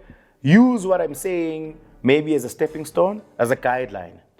But find your own way in the scene and trust your instincts, man. You know, if something feels right, you know, like trust your instincts. Yeah. You know, I'm just happy about how this conversation has been going, because I think we've just touched on a lot of stuff that I didn't even need to ask, by the way, which excites me. You said this, I speak. Exactly. I talk. That's why I was like, hey, you know, when I emailed you, because I was like, when I didn't know you from a bar, like not know you personally. Yeah, I remember. So I was like, you know what, I really want Jazzuelle on my podcast, actually. I really want him on my podcast. And I emailed you, I was like, hey, we'll see if he is keen on it. If he's keen on it. And at that time, I was really wondering, now that we've talked, now we know each other and we're talking, I feel like we've gone there. The one thing that I was really wondering, more than anything, having spoken about everything that we spoke about, was, and it made me curious even more when you said you're looking at stepping out of the deep house community. I was so curious even. I was like, is there some sort of, what's the climate like in there versus the climate in your personal life? Is the climate in said genre you'd like to jump into? Like, have you just thought about that? Or is that the link? I've had lengthy conversations with the boys, Heavy K, Takapo, Shimza. Batini. Leave. I knew they'd say leave, actually. You know, even Napa and I spoke, you know, the guys are like, leave. But they'll be like, they are so confident that I'll kill it. Same, yeah. Because of the type of music that I make, and Capo at some point even said that, yo man, this European sound is more second to none to me than it is to him even, you know. And to be fair, I play a lot of techno festivals as well, probably more than him, you know. So I know how to arrange music if I'm making music for that white crowd. Sure, yeah. Europe. I know how to arrange the drops and whatnot. I do feel like, it's probably the next, for me, I think, it's probably the next evolution of my sound. And I'm not leaving Deep House. You know, it's just evolving. It's who I am, because even at home, man, I never play house. So I play jazz. Yeah. I can't think when I play house or whatever at home, or Afro. I don't know how people listen to Afro at home. I can't, you know. Do you hear? You see now, there's peak music then. You know, so Pick music. yeah, And the so- rest will follow. yeah, man. So with me, but I probably will, release the last D-Pulse album. Hence, it's gonna be really probably emotional, you know. Yeah. And I've got a lot to unpack. Because I mean, I can write stories about things I've gone through 2 years ago. Sure. You know, so I've got a lot to unpack. Even the false starts that I had with a few ladies as well. Like, I just feel bad in some situations as well, where I just disappeared for no reason, you know. And some of the situations I just wasn't ready, you know. Some I just, like now I can see that, I mean, okay, here we can actually try it. But some situations, I was like, no, man, no, the artist in me will not. And it's not even an excuse. Like, I think differently. You know, once I'm sitting somewhere or I'm trying to work and someone has a problem with me working, or those are my deal breakers. Actually, you asked me about deal breakers. I did. This is a deal breaker. See, clearly, you keep mentioning it. That for me, especially when I'm working. Because I make time for people. Yeah. But that for me is a huge deal breaker. Like, I cannot, like, I look. Work time is work time. Playtime is playtime. The thing is, people think that, you know, an artist's process, it's like a painter painting. If that painter is busy painting, if you come and interrupt that person, whatever they were envisioning at that point will disappear in 5 seconds. If they come and change conversation, or do you know what I mean? Same thing with music. If I had a bass line that I had, or a chord progression that I had, an idea, and you come and say, baby, are you hungry, or you whatnot, and I come and I actually focus on you because I have to, because now you're asking me about if I'm hungry, but really you're the one that's hungry. That's hungry. Yeah, do you know what I mean? That's fact, yeah. So we do that as well. So, you know, so I think also, I mean, not everyone is emotionally intelligent like that as well. You know, men don't just know. But now, like, you know, guys, I'm emotionally intelligent. I'm selling myself. You know? So you are not selling yourself here. You said you're not looking. Relax. It's think truly.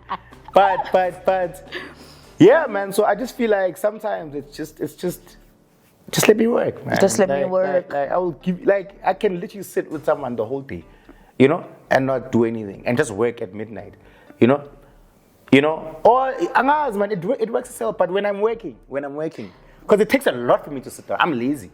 Oh. You know this by now, you know. But you're not lazy to work. No. I can be. I was supposed to do the album in Feb. But listen, you honestly speaking, I think you think you're lazy to work. Mob has a question. I think we should go to his question, actually. Yeah, let's go to Mob's question. Cool. So my question is around, since this has turned into a relationship podcast. It's not my fault. When you talk to a lot of people that are in the creative sector, even people that are in business, and people that also want to go into public service, there's this question of finding the right partner. Right? How do you date for success? Right? I feel like I want to answer this for you, but okay, it's fine. My question is not how do you date for success. That's not my question. My question is just more around, is it not, it's a comment, but in that comment I'd like to get your response. Okay.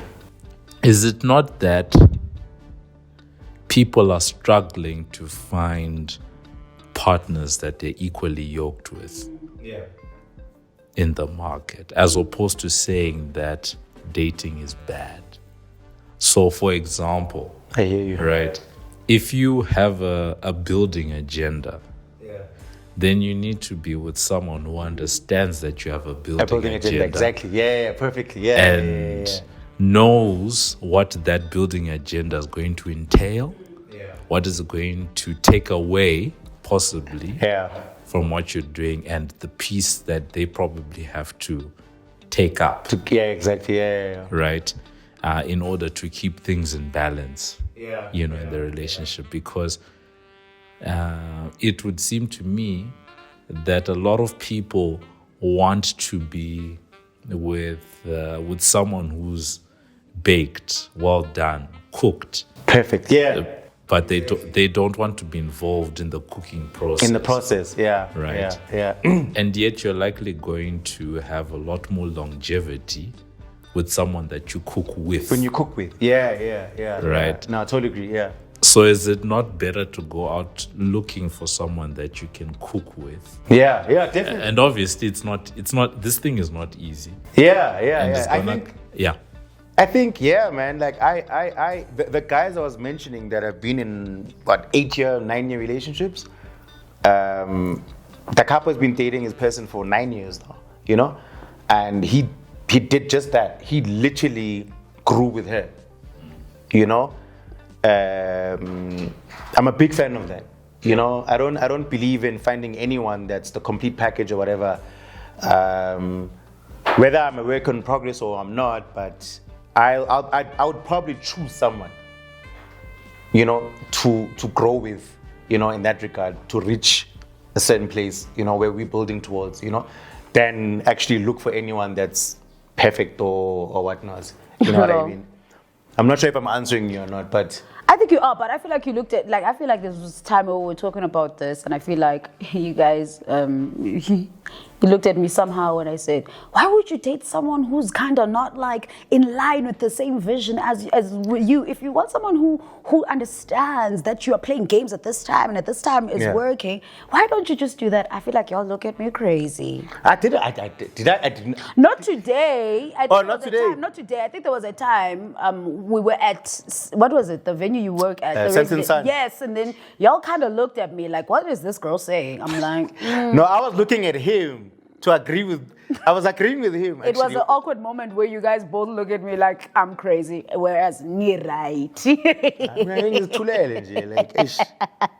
But yeah, man, you're right. I feel like he's on point actually. Yeah. I actually love what he said actually, to be honest. Yeah. Okay, I'm happy about that, honestly speaking. Yeah.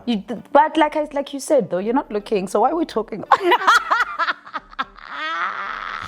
Where are you trying to look now? You're jumping ship. I'm not even like I said.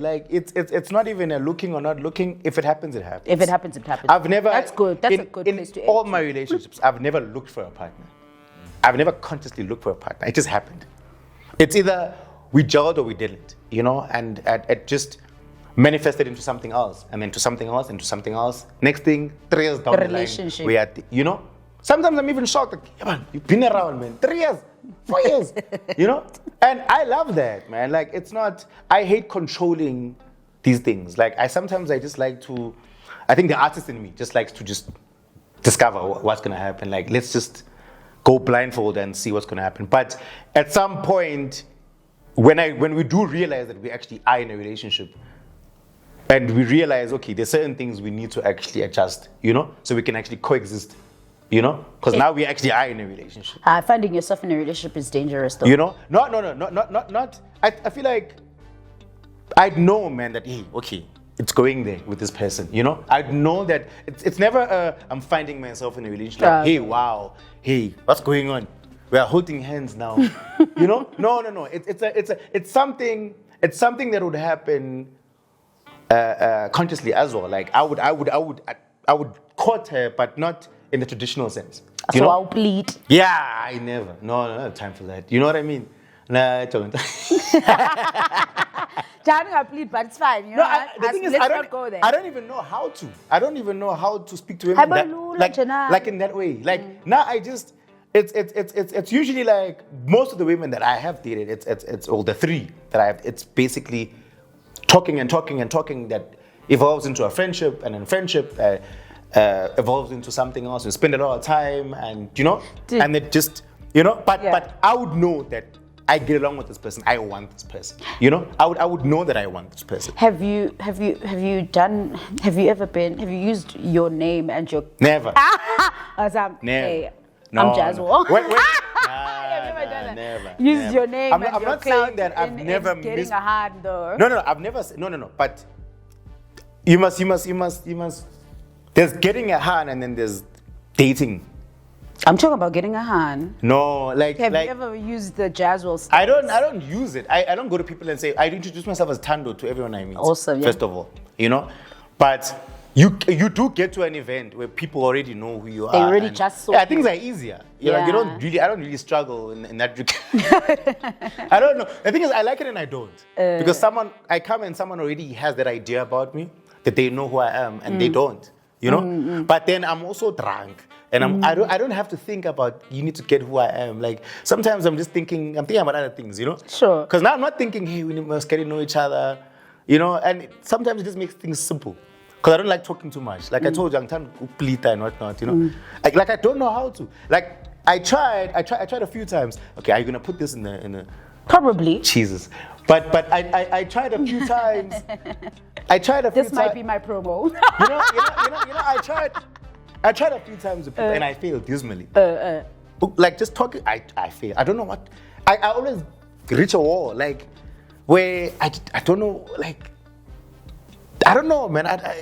I've never given myself time to think about how to talk to a woman. Like it's the more I think about it, because I live in my head as well. The more I think about it, the more I get anxiety, you know. And then I end up just, yeah, man. How is the weather? It's amazing, hey. And like they don't even know what I'm saying, you know. And it's different when I'm actually not consciously doing it, like I'm quoting you. Now I'm just talking to you. Then that flows, you know? It flows and I end up actually being with the person and dating them just by talking, just by being myself without the intention of wanting them, you know? Or having them as my chick or something, you know what I mean? We're on the same page. Yeah, so I think once you put that label, I'm doing it because I want you as my chick. I know. That's when I freak out. Am I supposed to say this or that? But once it's like we're just talking, we just gelling and seeing how far something will go, and you know. Okay. You know, I hope. No, you. I feel like I'm burying myself like You're not. But you see her expressions at the back there. Hey, she's like, what? What? Hey. Now, all I was just gonna say is, so in those 3 relationships, did you explicitly have the conversation that we are now? The first one, the mother of my daughter. Yeah, I know. No. Actually, I have, maybe because I had drunk courage, you know? So Yena, she sat on the other side of the table and she came in, she was the most beautiful person I ever seen. I literally went straight to her. I never knew what I was gonna say, I just spoke. And then next thing, the same night, I was kissing her, we were in my apartment. We had a baby. The rest is history. I guess. No, like she was just the most beautiful person I ever seen in a long time. And I was just like, Bega, I don't know what I'm gonna say. Angnanda. But like I said, it was drunk courage as well. And drunk courage is very powerful. Once a man has a beer or two. I mean, I don't know. I didn't know whether that was a thing. No, drunk courage is a powerful thing. I have so much confidence when I'm tipsy. When I'm sober, of course, I'm not trying to talk to anyone. And I'm even when I play gigs and I like a woman somewhere, you know, I'll ask my driver, man, or I'll even give him $100. Boy, just talk to that woman for me, dog. Please, dog. I'm scared, dog. And they know this. They'll go there and be like, yeah, that guy, you know. And then when the hands come out, run away, I'll be like, hey, yeah, Tabo. I'll dash, bro. So I do have that thing where I'm actually scared of talking to women, and I'm not at the same time. It depends. It depends on the situation, you know. But she's the only person that, I think I caught it. Like, I didn't even hide it. I don't even remember what I told her after I told her. Like, I just spoke to her. She smiled. It was over, you know. So I don't think that will ever happen again. Like, I'm not. Like, when I said I'm not looking, I would never go to a restaurant now and see someone beautiful and then like, approach them. Nah. You're done with that. I'm not done with relationships, but I would not force myself to be in a relationship or force myself in a situation. After everything that's happened, I'll be like, no. If it happens, it happens. Zotin. Okay. You know?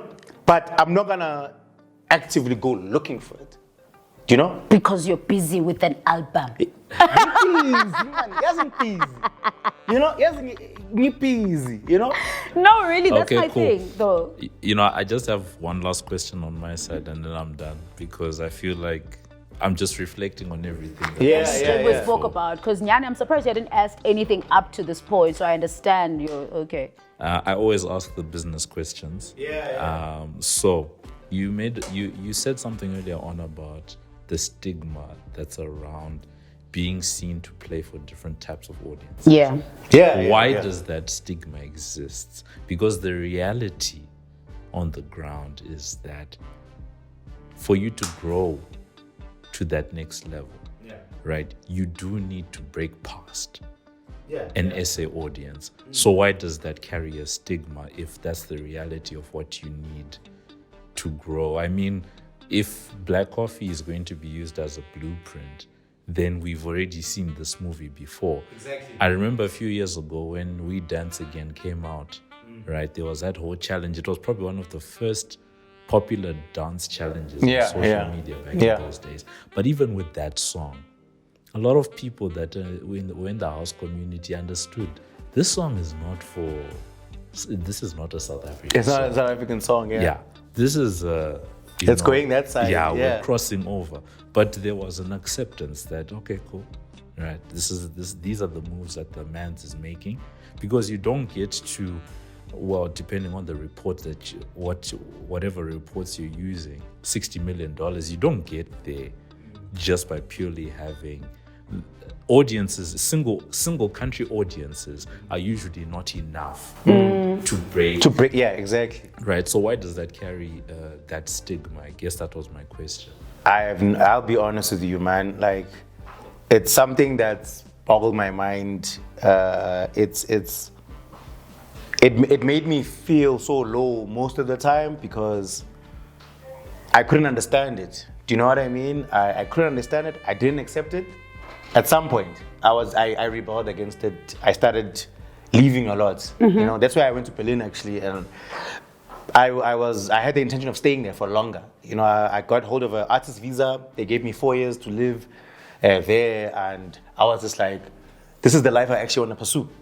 You know, until the mother of my daughter got pregnant, and then I had to come back. You know, and if that baby wasn't there, I'd probably still be in Berlin because I just had enough. Because I didn't get it. It's okay for black coffee to do it, but if I'm doing it, I must tread carefully here. It's okay for black coffee to do it, but if I'm doing it, suddenly it's a problem. You know, you can't do it because, or maybe because coffee also is not a deep house artist. Do you know what I mean? There's a huge stigma within deep house. You just can't do stuff like that, and it's a self-limiting belief that will not take the community anywhere. You know, I strongly believe that it'll always go, you know, in circles. You know, it's because I think she did say something about this, about the scene maybe hitting the ceiling or something. I feel like the scene has also hit a ceiling because even the producers now that are making music that's more appealing to European crowds more and more every year. And these kids also are being taught by guys that also want them to leave and tour the world and whatnot, you know? So these kids end up being depressed because now this sound that they're trying to get into, or now they feel bad, they don't even, and Coffee actually said this in a podcast I watched that, you know, some of these guys in the country could be so far in their careers and they could be seeing new places in their lives that they've never seen before if only they let go of the stigma that they're following or whatever, you know, that they're adhering to or whatever, you know what I mean? And I completely agree, man. Like, you see guys like FK Mash, he just didn't care at some point, you know? You look at guys like Dakapo even makes, he doesn't make the same afro he was making, you know? He's making music that's totally different. And the change happens when you're actually brave enough to, but you see with me, it's a bit different and a bit difficult because most of the scene in the deep house scene in South Africa and the underground regard me as someone that's like a pioneer, you know? So how does a pioneer in G just leave us like this and change? What does it mean for deep house in South Africa? Do You know, does it mean, because I remember Vini also said once when we were talking about this, and I say his name a lot because he's like a dad figure to me. Yeah. You know, he gives me a lot of advice, you know, and he's like, don't mention it on social media, you know, in case you just want to go back to deep house. Yeah, I agree. Don't make an announcement. Don't make an announcement. Just do it. Just do it and see where it takes you. What are you going to do? Because I'd rather be somewhere in my career where I don't have regrets, you know? You know, I'd rather be 40 in my life somewhere and I'm like, at least I tried this and it didn't work. As opposed to I stuck to deep house, you know? And now I'm playing Chisanyama, man. The rest of my life, I can't do that, Chief. Can't do that. No, can't do that. No. It sounds like to me that this stigma comes from a sense of entitlement from the consumer. I feel like they do. Can I say this without them killing me for this? There's a huge... There's entitlement from the consumer. That's what that I can't change, that I can't, whatnot, that you belong to us, you must sound like this. Us, you must sound like this. Exactly, you are ours. I never signed up for that. Else's. Yeah. I never signed up for that, you know?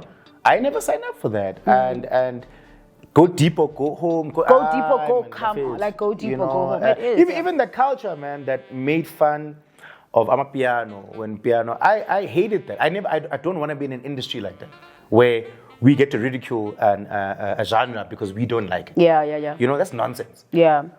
Just because you don't understand something probably means that you probably should. You know?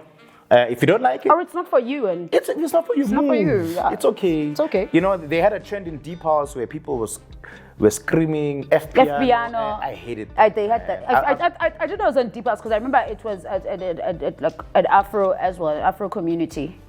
Yeah, because I mean, piano was just bulldozing. It's just bulldozing. Woman. It didn't care. They did have that F piano. And I loved it for them. Why are we effing piano? I loved it for them. I was like, yo, man, here comes a culture that grew up, that came out of Ikasi, or, you know, it was a movement, it was just a culture, and it came out and it just literally bulldozes everything and whatnot, and expectations even, you know? Look at piano right now, it's in international stages, you know? And for me, hey, you know, it's like, that's amazing. You can't hate on something like that, you know? Why would you? Why? And I feel like the stigma also comes from, I think, the older generation of DJs, man. But I think. To be honest with you, maybe you're right. It's the people that are stuck on their ways.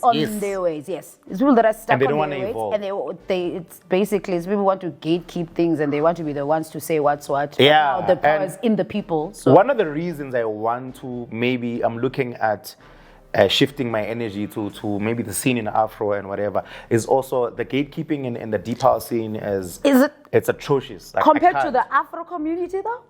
Let me go and face the new devils. Let me go face the new devils there, because these ones, no matter how big I am, they there, and it's. I just don't see myself growing in the. But let's be honest, Jazz. You're the top of the top when it comes to that community. I'm not even. I'm going to say it with my chest. There are guys that are gatekeeping the scene, and I'm just one of. Unfortunately or fortunately, I'm not quarrelsome. You know, I'm not going to go there and, you know, impose my energy just because I'm this guy. You know? Now I just keep to myself. Understand. You know? So it is the way it is. I mean, it is what it is, man. So I can't say, hey. Okay, come then. Come to Afros. Like, come.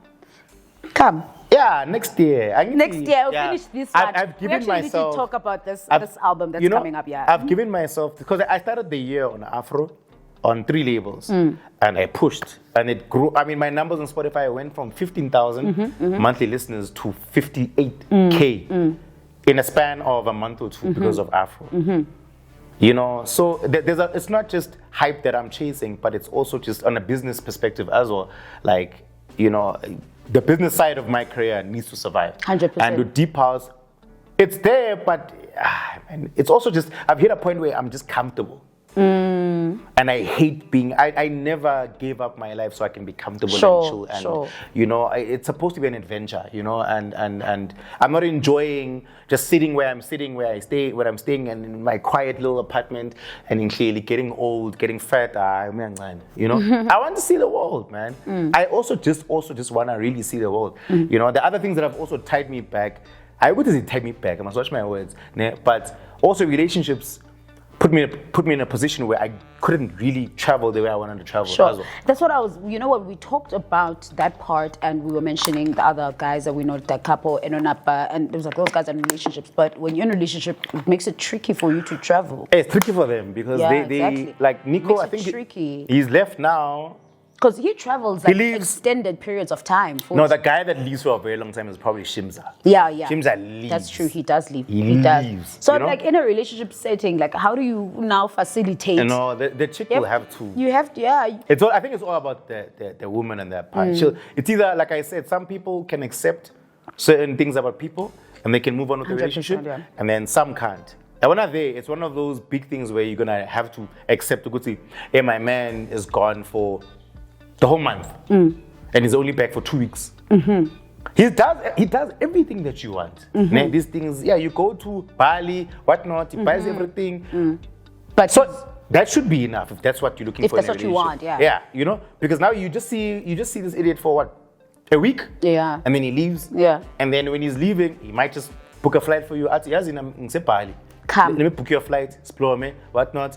He books you back. He's there for another 3 weeks. If you're okay with not seeing your partner and whatnot, then that can actually work. Because the guys are doing that at the moment. No, of course, 100%. You know?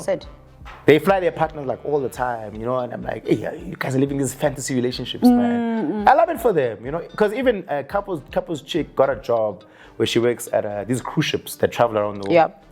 I think now I'm not waiting for this man.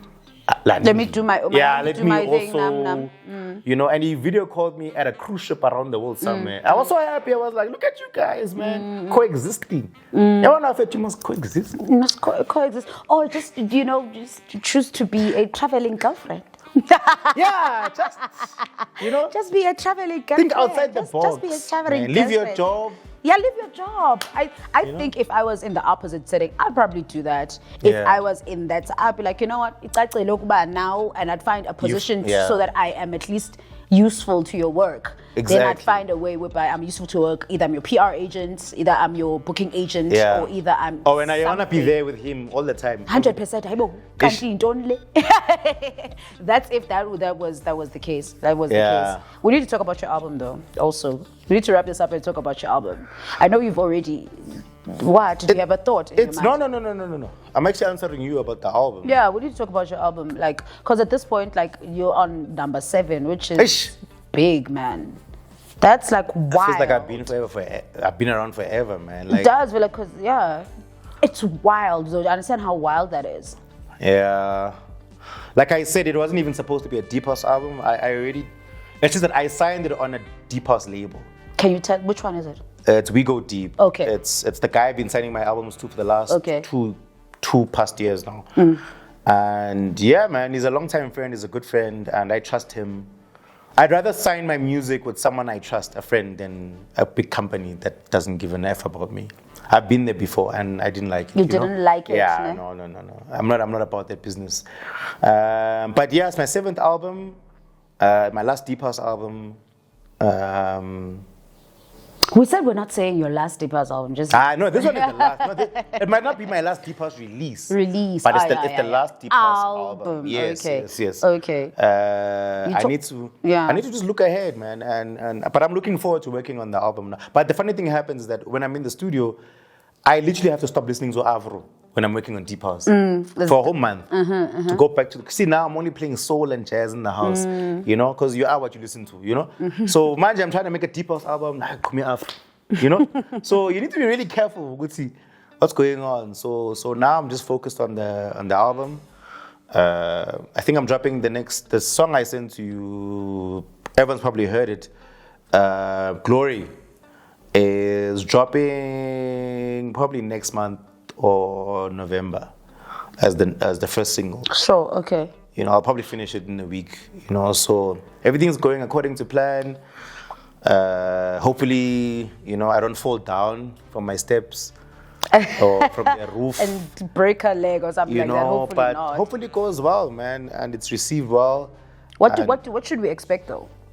Are you... I don't know how to answer that. You don't know how to... Okay. I don't know, because I don't know. I don't know. You're okay, but you have the titles. That's Like, clear.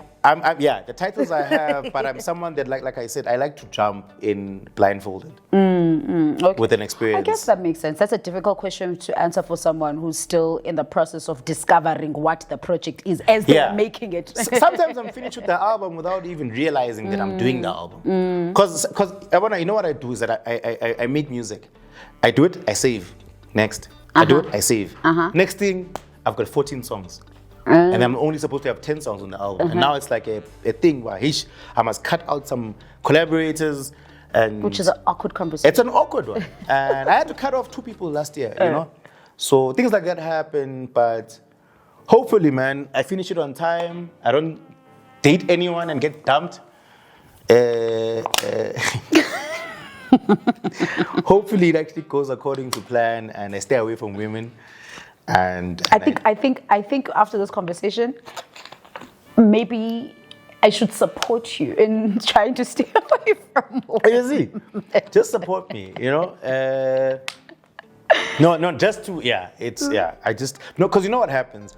Because if something bad happens and I break up, and then I have a tendency of just feeling numb. You enter a state. Yeah, I get in that numb state and I can't make music or do anything for the next 2 months. That's how I am. That's why I'm so scared of relationships, you know, because I hate being immobile like that. You're romantic. You know? So, manje, you know, I don't have 2 months to spare. I know. For a recover. Yeah. To recover. So I see end of the year, so I need to just focus on work and pushing. And whatever happens.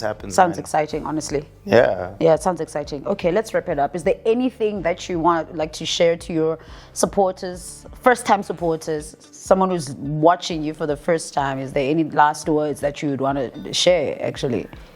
I can't think of anything. Because you've said everything. I've said everything, man. They already know I'm not looking for women. They know, hey, what else must I say? Like, because you've said every single thing. Yeah, man. That's I feel like true. That you've said everything. You've said everything. There's nothing you didn't leave out. You've said everything. Yeah. Your personal If life, guys say they know, life. if anyone says they don't know anything about my life after watching this, now when have you tried Googling yourself, by the way? I don't do that, man. It seems very, I don't know. It's ostentatious. Yeah, I don't even know what that means. I agree, Nje, but I don't know. I wouldn't do something. Let me Google like you. that. Let me Google you. Because I've Googled you. Why would you do that? I want you to see what you see when you Google. Just scroll there and then tell me if you like what you see. I just want to know if you like what you see when you Google. Because he has never Googled himself. That's okay. I can Google him, and I have.